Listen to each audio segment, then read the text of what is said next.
Welcome everybody to Prague Open. I'm back to professional chess and I'm gonna show you my game from today, round 1. I was playing against a German player, forgot his name. Vito was his name, his family name. I'll let you know down in the comments. The game started with e4. My opponent replied e5. And I'm like, this is gonna be boring, but it was his choice. Knight f3, knight c6. Here I can go either for Spanish or Italian, but I can also play Scotch, which is my main weapon. So I go d4, pawn takes, knight takes d4, knight f6, knight c3. We're in 4 knights Scotch. This is the variation in Scotch defense. And bishop b4. So of course I take on c6, b takes on c6, bishop d3. This is like a very common theory. He goes short castle. I do the same, the most important thing, to put your king into a safe spot. And the main theory here is to go d5. And after pawn takes, there is this super popular bishop g4, which is like, I already lost a game like that against some IM last year. I also have like about 30 to 40 games in the database here, so it's really like big theory. Also many people play this. C takes d5, but instead my opponent played this rook to e8, which I like more because it gives me more play when I play against a 1600. Obviously, I want to outplay my opponent. And you might think, oh, Dina is playing a 1600. He's like 1680. That should be a piece of cake. Sorry, that should be a piece of cake. Level of the if you back your audio and pills. I like having you on the back on the audio. Yes. No, this is good. Sure? For me, it's good. Okay. It's only better. Then there is Andrea on the background. She's recording. Wow. It's amazing. Be as loud, girl. Just scream. Be as loud as you can. Okay. She thinks she's gonna photobomb my recap, but little does she know I want her to photobomb my recap. So, where were we? Yeah, I was mispronouncing. You might think playing against the 1600 is a piece of cake. Well, chess is a tricky game. So, you're gonna see. I'm not gonna spoil anything. So I play bishop g5. The guy goes h6, and I'm like, bro, do you really wanna bishop h4, g5, push your pawn from the king, weaken your king in order to bishop c3, pawn takes, and knight e4? Win a pawn, like if bishop takes, rook takes, black won a pawn, but sacrifice the safety of your king? Do you really want to do that? And I remember I already had people doing that. So I was like, of course I'm gonna let you. Please, be my guest. My opponent realizes this is not a great idea and goes bishop e7. Now, I really don't like this move. I think it's super passive, putting the bishop in front of the rook, and bishop wasn't attacked, so getting rid of the pin like that, nah, that doesn't sound about right. Although here, black does put a trick. They actually want to win a pawn. And by the way, I hope you're gonna follow this game in this 3D board. This is a new format I'm testing. After all, you're studying Russian School of Chess, and, you know, we do the old way, the Soviet style, the real board, wooden pieces. So the tactic that black wants to do in this position, imagine it's black to move, is knight takes e4. Wait, who's spamming me? You can wait.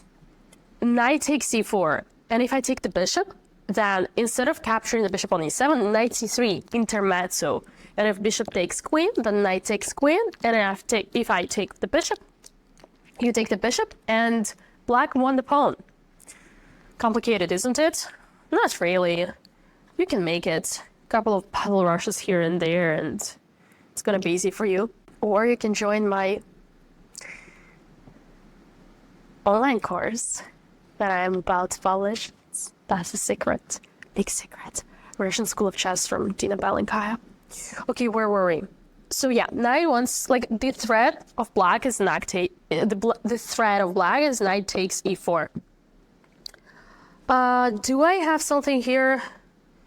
Yeah, I don't think. I think I showed you everything. So obviously if I take the knight, then you take the bishop and black won a pawn once again. For that reason, I played bishop g3.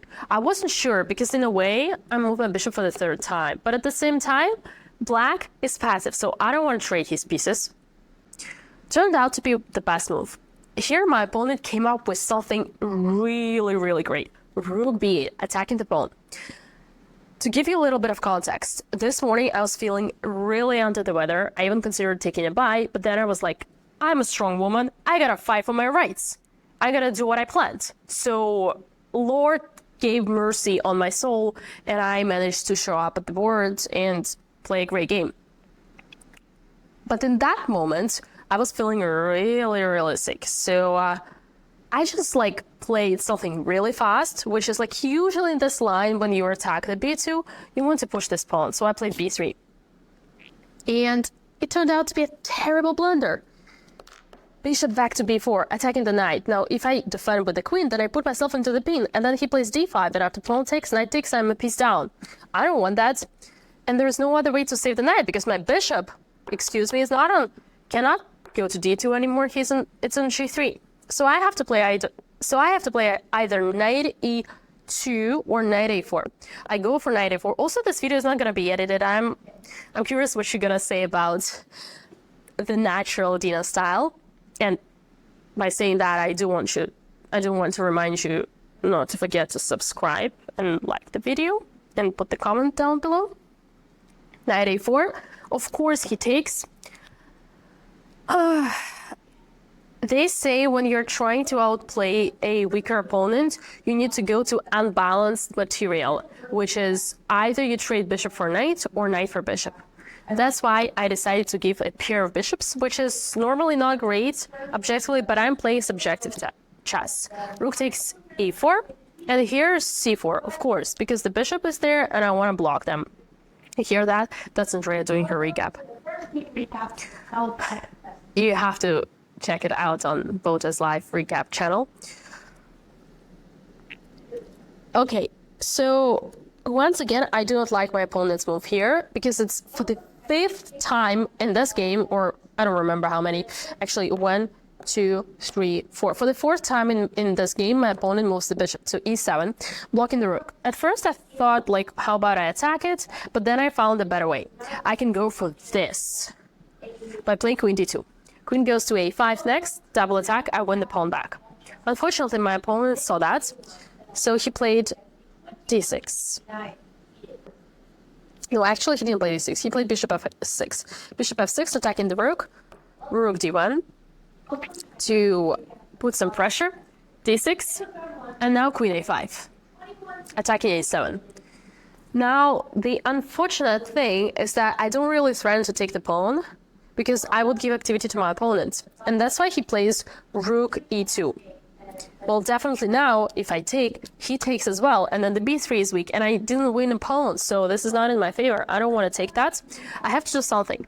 The best move here was knight to c5, which is very beautiful, putting the knight in front of the pawn, and the knight cannot be taken because the queen will take the queen will go down. I didn't play this move because I couldn't see what I was threatening. In fact, the threat was queen takes a7. I did not realize that. So I was like, yeah, this move is cool and all, but what's the threat? And I don't want to just put the knight into like in front of the pawn. Like, what if he moves the queen and then gets the second move in a row and then takes my knight? Actually, what would I do here?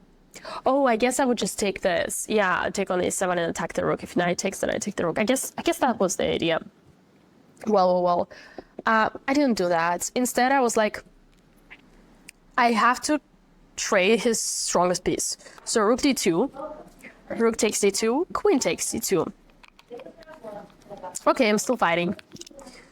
I think he played, I'm not sure if he played c5 or bishop d7. It's probably turn position. No, I think he played c5.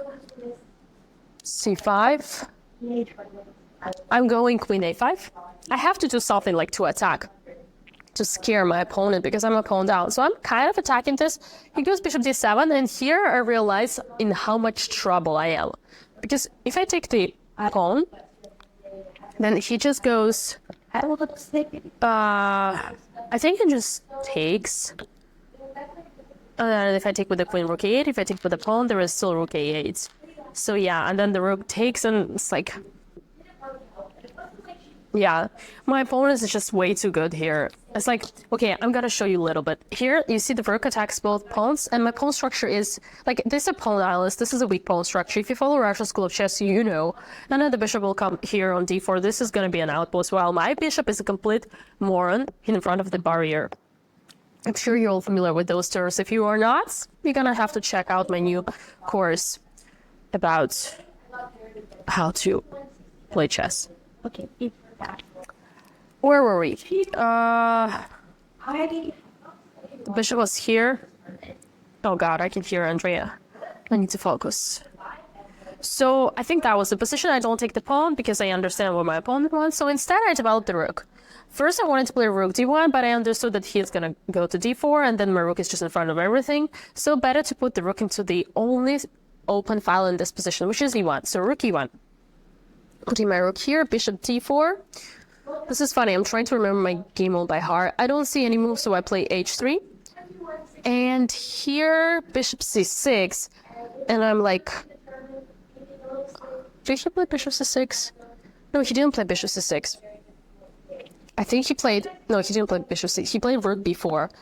And for the first time, I realized in how much trouble I was. Because if I take the pawn, then, again, like my opponent can take here. But I actually think the strongest would be queen to b8, and I have to take, and after the trade, my knight is completely out, no move, my bishop is really, really dumb, and black at any moment will take on a4, then get the rook on a4, and then I'm just going to be a pawn down with a bunch of weaknesses, so it's a lost, technically it's a lost endgame. And I really feared that, but my opponent didn't do that. I was lucky. Damn, I was lucky in this game. Wait, I don't spoil it. I was lucky at this point. So instead of queen a7, I play rook e2 with the only idea I have in this position, which is to play knight b2. By the way, I just remembered. That was a beautiful tactic. Bishop d6. If pawn takes, then I take the queen. It doesn't work because I guess the easiest is sack the bishop back, bishop f2, king takes, and queen f6, double attack. That was unfortunate. That was nasty. So I didn't do that. I played rook e2. I want to play knight b2. And I think the strongest would have been, once again, for black to take the knight. Instead, my pawn goes bishop c6. And I have to take. I don't have any choice. I have to take. Weirdly here, my opponent makes a mistake and plays queen g5, attacking the bishop. This is actually a trap. If I take on c7 and attack the bishop, queen g3, that's the idea. You all saw the pin, starting the mate. And I take the bishop, I'm good.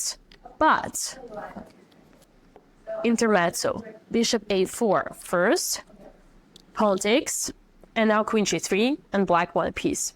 So that was really not great for me. That's why I didn't take on c7. I had to defend my bishop, so I played king h2. In fact, yeah, here goes another dubious move. Bishop e5. Here I had a beautiful sacrifice. You will never find it, so there is no point of asking you to pause the video, even though this video is already super long. It's Ben Feingold used to say, always sack and exchange. Rook takes c5, pawn takes, and queen c5. My goodness, double attack. There's a double, oh sorry, the queen is on g6. Oh, g5. This is double attack on the bishop and on the rook. And if bishop a4, then we take. And this is opposite colored bishop, but hey, we got two passed pawns. So white is winning here. That was so cute. Unfortunately, I didn't find it. Sach. Bim, bim, bim. So curious if you can hear Andrea. So where were we? I think, yeah, rook e5. I didn't play rook e5. Instead, what did I do? Huh. I don't remember. Did I take on c7?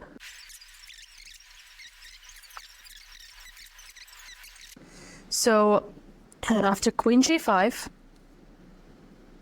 here, yeah, I didn't take on c7. I played king h2,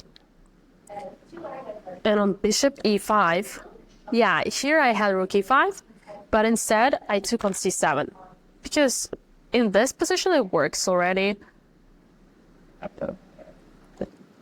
Because my bishop is protected, yeah, so I'm not losing my bishop anymore. Okay. And here goes a terrible blunder. Oh boy, that's a terrible blunder. Bishop b7. And basically, well, I probably once again can just take here. No, I cannot take. Oh, Jesus, there's a mate. I cannot take here. Oh, yeah. So Ben was saying I can sack the exchange again. Rook takes, bishop, pawn takes, and then knight c5. And the bishop, turns out, has absolutely no square to go. And I would have like 2 pieces for a rook and a bunch of passed pawns. I didn't do that because what I did, and Ben guessed it correctly on my live stream on Twitch, is just after knight b6, the bishop is already trapped. I think my opponent even completely forgot about it because he played h5. And I just took the bishop. So bishop g3, pawn takes g3. Last chance for black, queen d8 to pin the knight. But unfortunately, white has 20 different options to save the knight. Like, the funniest is probably queen a8. Because queen cannot take the knight, and if rook takes, I take the queen, and if queen takes, then I get away with the knight. Well, it's ugly. Oh, God, it's ugly. There's queen c6. If rook takes, then rook e8. Check, this is cute. Check, king h7. Check, and then we take the queen. If queen takes on b6, then we go... I think we just mate here after rook e8, and then... Well, even queen d5, threatening all the mates here. So that's cool. And, well, I didn't do that because I was like, why would I give the knight back if I don't have to? So I played queen c8, and here my opponent resigned. Well, what can I say? I'm happy that the tournament started well. We are 1 out of 1. We brought the win to our family. And tomorrow we're gonna do it again. Probably against a stronger opponent. But as far as for now, thank you for watching. Do let me know what you think about this format. Don't forget to subscribe, put the like, and see you in the round 2.